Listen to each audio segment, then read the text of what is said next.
حسنا، هذه هي المنتخبات التسعة من هذا الوعاء أي من هذا المستوى. يمكن أن نبدأ رسميا الآن بسحب أول منتخب سيكون في المركز السادس من المجموعة الأولى.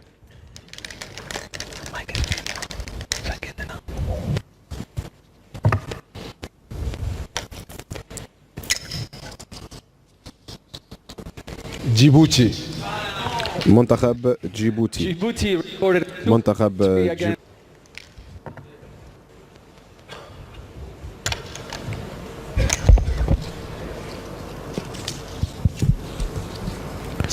منتخب جنوب السودان. South Sudan, this is their third successive FIFA World Cup.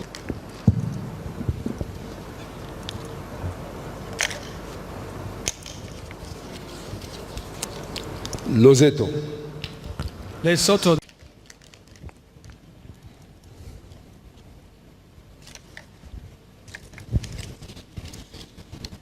موريشيوس رابعة لهذه التصفيات.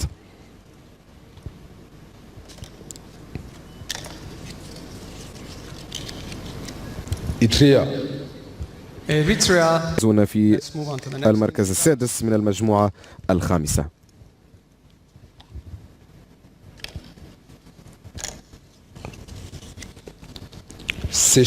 السيشل للقارة الأفريقية، المركز السادس من المجموعة السادسة.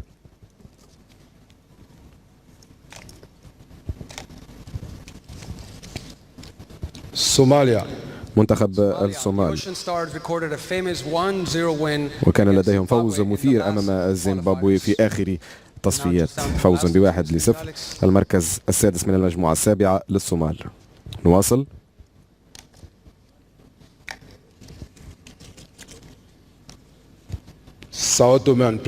والآن للتأكيد المنتخب الأخير من هذا الوعاء السادس.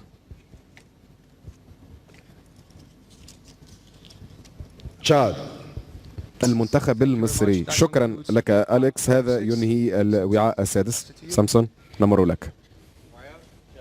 للآخرين، من سينضم لجيبوتي في المجموعة الأولى؟ جيبوتي بلد يعرفه أليكس جيدا. إثيوبيا. منتخب اثيوبيا بطل افريقيا عام 62 سيكونون في المركز الخامس من المجموعة الأولى. نواصل مع المجموعة الثانية. من المنتخب الموجود هناك؟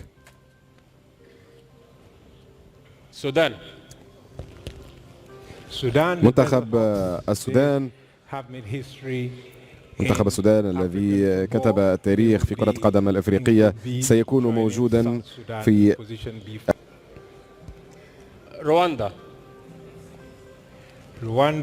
رواندا. منتخب رواندا سوف يأمل في اللعب في ملعب ماهولو المتجدد. رواندا مع ليسوتو. رواندا. إسواتيني منتخب آخر، 9 مشاركة لهذا المنتخب، خسروا مباراة فقط في آخر 7 مباريات تصفيات على أرض ميدانهم. منتخب النيجر الذي يصبح فريقا قويا في أفريقيا شيئا فشيئا سنة تلو الأخرى. 30 هدف مسجل في تصفيات لكأس عالم 2022. سوف ينضمون إلى إريتريا في المركز الخامس. إذن منتخب بوروندي. بوروندي الذي تحسن مستوى فريقهم كما رأينا في كأس أفريقيا في مصر 2019، 8 ظهور لهم في تصفيات لكأس العالم. بوروندي المركز. منتخب بوتسوانا. منتخب بوتسوانا لم يخسر على أرض ميدانه منذ 2008 على أرض ميدانه خلال تصفية لكأس العالم. سيكونون في المركز الخامس من المجموعة السابعة. لايبيريا بالتأكيد، ونفكر مباشرة في الرئيس جورج ويا عندما نفكر في منتخب لايبيريا في المركز الخامس من المجموعة الثامنة. والآن المنتخب الأخير للتأكيد لينضم لتشاد في المجموعة التاسعة. لدينا جزر القمر. Comoros, we all remember the fairy جميعنا tale نتذكر المستوى التاريخي للقمر في كأس أفريقيا الأخيرة في الكاميرون عام 2021. شكرا جزيلا لك وائل. Sierra Leone. سيراليون The Leon Stars made their qualifiers debut in 1974. بدأت مشاركتهم في تصفيات عام 94 وهذه ثاني عشر مشاركة في تصفيات لكأس العالم. سيكونون في المجموعة الأولى المركز الرابع.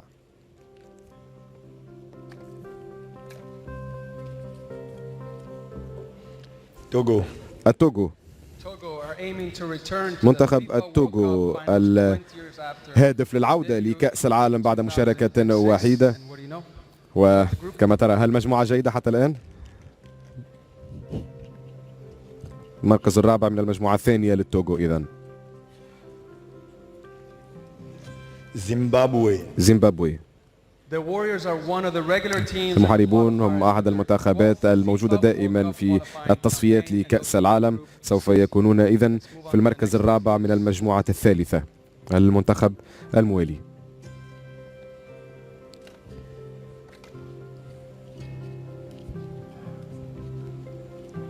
Libya. المنتخب الليبي. Libya, the Mediterranean Knights. This is ليبيا the المنتخب الليبي منتخب المتوسط. دائما ما يصعب هزم هذا المنتخب على أرض ميدانه. سيكونون إذن في المركز الرابع من المجموعة الرابعة. نواصل إيمانويل مع المنتخب الموالي.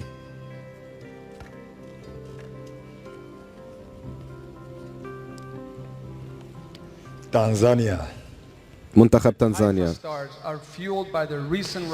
بإلهام كبير جدا بعد بروز نادي سيمبا ويونغا أفريكانز مؤخرا. سيكونون إذن في المركز الرابع من المجموعة الخامسة.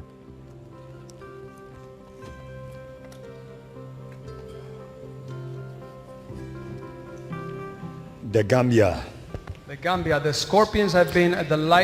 غامبيا فريق يمتع عند المشاهدة. سيكونون إذن في المركز الرابع من المجموعة السادسة. آخر ثلاث منتخبات. إيمانويل تفضل.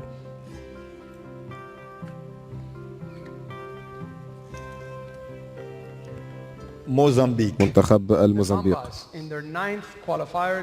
في 9 مشاركة لهم في التصفيات خسروا مباراة واحدة فقط في آخر 9 مباريات تصفيات لهم على أرض ميدانهم. يتمركز منتخب الموزمبيق في المركز الرابع من المجموعة السابعة. آخر منتخبين. تفضل إيمانويل.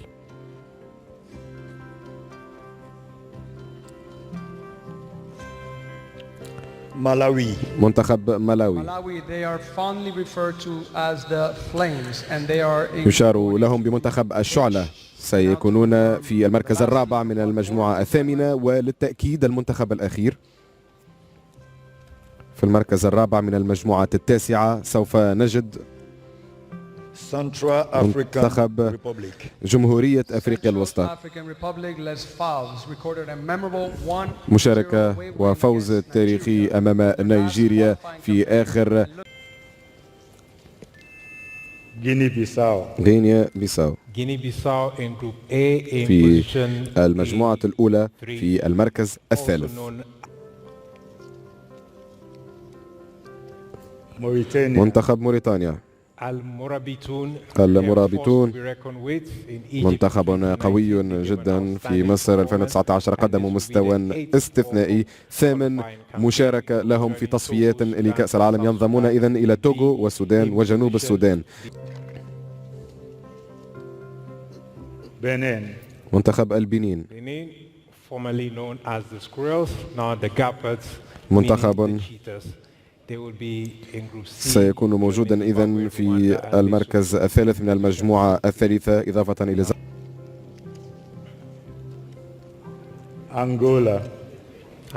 منتخب أنغولا الذي فاجأ العالم بأكمله عندما ترشح لكأس العالم 2006 في ألمانيا. نتمنى أن يترشحوا من جديد لكن سيكون عليهم أن يتخطوا المجموعة الرابعة التي يوجد فيها ليبيا.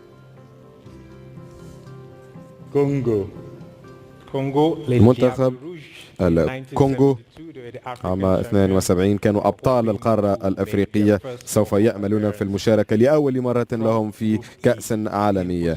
المركز الثالث من المجموعة الخامسة للكونغو. منتخب كينيا كان لديهم مشاركة جيدة سابقا، مشاركة جديدة لهم في تصفيات لكأس العالم. كينيا في المركز الثالث من المجموعة السادسة. أوغندا، منتخب أوغندا 12 مشاركة لهم في تصفيات في محاولة للترشح لكأس عالمية، سينضمون للموزمبيق، بوتسوانا والصومال. إذن المركز الثالث من المجموعة السابقة. منتخب ناميبيا، منتخب ناميبيا سوف يشارك في 9 تصفيات لكأس العالم لهم. إذن المركز الثالث من المجموعة الثامنة لناميبيا. منتخب مدغشقر، هذا بلوغ كأس أفريقيا عام 2019 سوف يضعون نصب أعينهم الآن، أول ترشح لهم لكأس عالمية في نسخة 2026. شكرا جزيلا لك جي، ونحن نعود لك. شكرا سامسون. واني من هذا المستوى الآن ساموا، مستقبل غانا بين يديك، تفضل المنتخب الأول من هذا الوعاء.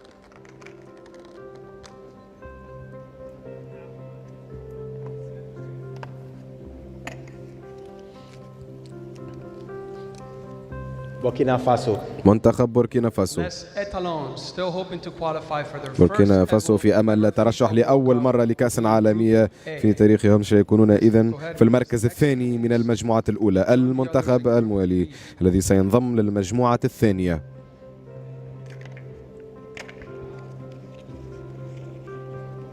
منتخب الكونغو الديمقراطية،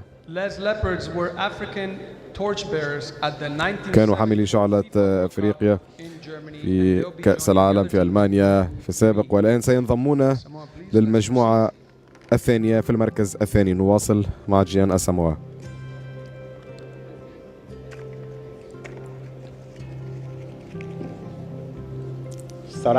جنوب أفريقيا،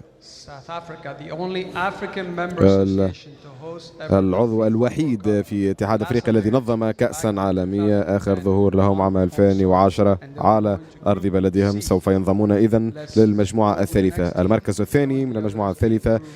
نواصل مع المنتخب الذي سينضم للمجموعة الرابعة. الرأس الأخضر، القروش الزرقاء كما يسمون، خسروا مباراة فقط من آخر 6 في تصفيات لكأس العالم على أرض ميدانهم. يتمركز الرأس الأخضر في المركز الثاني من المجموعة الرابعة. نواصل مع المنتخب الموالي للانضمام للمجموعة الخامسة.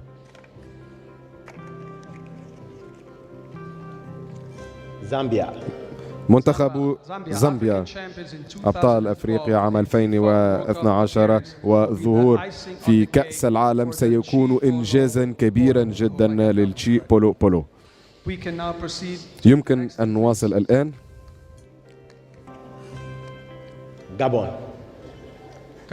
منتخب الغابون سوف يعتمد على بيير إمريك أوباميانغ نجمه الأول في الانضمام إذن للمركز الثاني من المجموعة السادسة. اقتربنا 3 منتخبات فقط، والمنتخب الغاني لم يبرز حتى.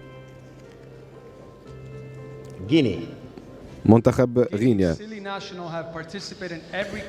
شاركوا في كل التصفيات منذ 1970. ينضم منتخب غينيا للمركز الثاني من المجموعة. غينيا الاستوائية، غينيا الاستوائية، وسيأمل هذا الفريق طعم المشاركة في كأس عالمية لأول مرة في التاريخ. إذن الأفضل للنهاية مع جيان أساموا.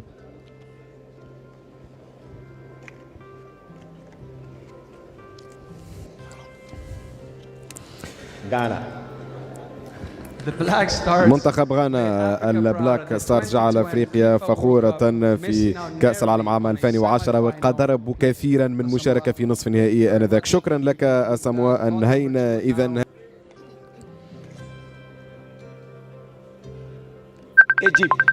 مصر، the fairest of each وهم الأكثر تتويجا في القارة الإفريقية في كأس أفريقيا. المركز الأول من المجموعة الأولى للمنتخب المصري. نواصل للمجموعة الثانية.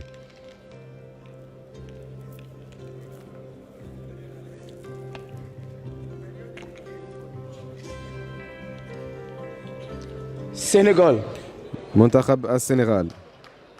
the Teranga Lions, أسود التيرينجا defending African champions, بطل أفريقيا الذي سوف يبحث عن مشاركة ثالثة تواليا في كأس عالمية في نسخة 2026. ينضمون للمجموعة الأولى مع الكونغو الديمقراطية، موريتانيا، التوغو، السودان وجنوب السودان. المركز الأول من المجموعة الثانية للسنغال. نواصل للمجموعة الثالثة.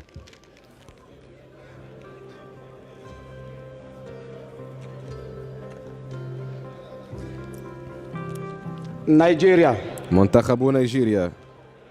the Super Eagles of Nigeria, السوبر إيجلز نيجيريا. يبدو أنها قصة حب بين نيجيريا وجنوب أفريقيا، إذ أنهم يتقابلون دائما في التصفيات. السوبر إيجلز ترشحوا في 6 من آخر 7 كؤوس عالمية شاركوا في تصفياتها. فريق جيجي أوكوشا بالتأكيد هو سعيد. ينضمون للبنين، زيمبابوي، رواندا، ليسوتو وجنوب أفريقيا طبعا. المركز الأول من المجموعة الثالثة لنيجيريا. نواصل.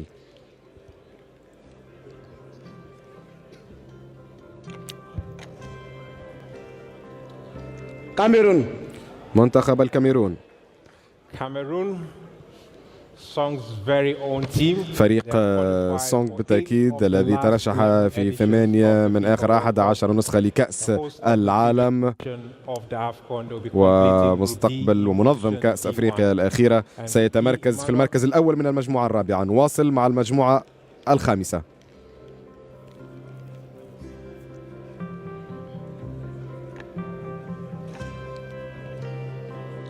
Morocco. المغرب. Morocco, the Atlas Lions, they had a historic run at أسود الأطلس بالتأكيد بعد مشاركة تاريخية في كأس العالم في دولة قطر. أول منتخب أفريقي يبلغ نصف النهائي في كأس العالم. سنرى إذا ما سوف يحاولون تحقيق أفضل من ذلك في نسخة 2026. المنتخب المغربي المركز الأول من المجموعة الخامسة في هذه التصفيات. نواصل للمجموعة السادسة.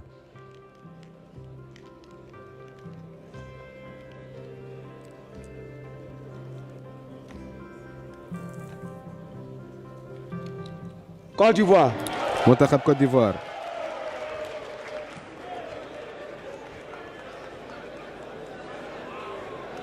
La Côte d'Ivoire, the host منتخب of the الكوت next ديفوار edition. مستقبل ومستضيف النسخة القادمة لكأس أفريقيا، Our host for the draw for this evening. وكذلك مستضيف هذه القرعة. For 3 successive ترشحوا editions لثلاثة of نسخ FIFA متتالية في كأس العالم 2006 all the way to من 2006 2014. إلى 2014. المنتخب الكوت ديفوار المركز الأول من المجموعة السادسة. نواصل للمجموعة السابعة.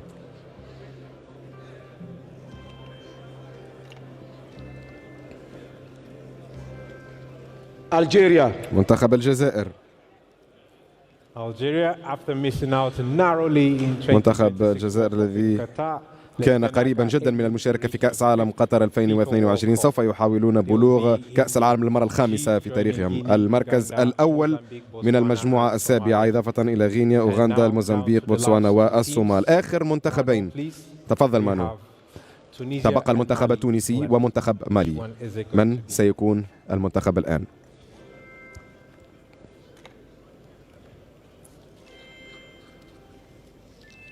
Tunisia. منتخب تونس. Tunisia, the Carthage Eagles, نسور the قرطاج first African team to win أول it منتخب again أفريقي at يفوز Expo بمباراة in 1978. في كأس العالم They will be عام competing 78. المنتخب التونسي المركز الأول من المجموعة الثامنة. وأخيرا لكي ننهي القرعة لهذه الأمسية، تفضل إيمانويل، الشرف لك.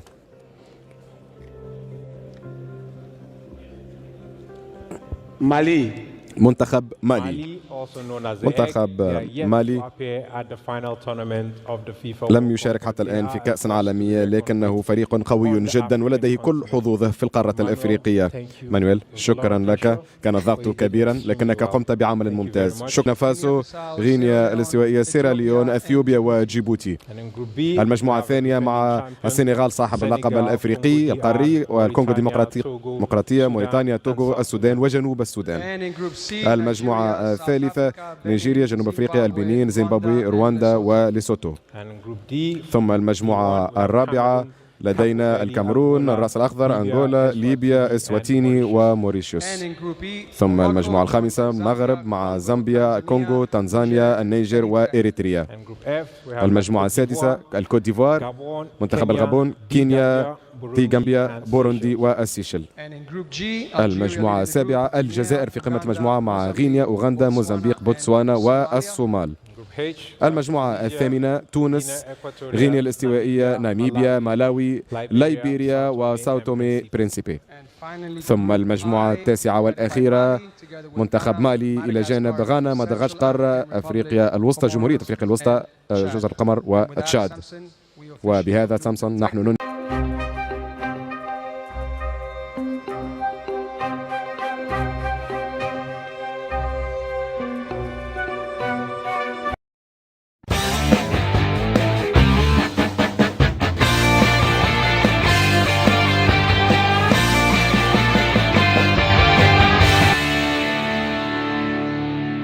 أكد تقرير صحفي إسباني يوم الثلاثاء أن برشلونة رفض عرضا من غالاتاساراي التركي لضم لاعب الفريق الكتالوني هذا الصيف، ويسعى البارسا للتخلص من لاعبه الإيفواري فرانكيسي في ظل صعوبة الاعتماد عليه خلال الموسم المقبل، والحاجة للفريق الكتالوني للنزول بفاتورة رواتب الفريق. وبحسب صحيفة سبورت الكتالونية فإن إدارة البارسا رفضت عرضا من غالاتاساراي لاستعارة النجم الإيفواري خلال الموسم المقبل مع أحقية الشراء. وأضافت أن برشلونة اتخذ قرارا لإبقاء على كيسي ضمن صفوفه ما لم يتلقى النادي عرضا بشرائه مقابل 30 مليون يورو، وهو الرقم على استعداد التفاوض بشأنه.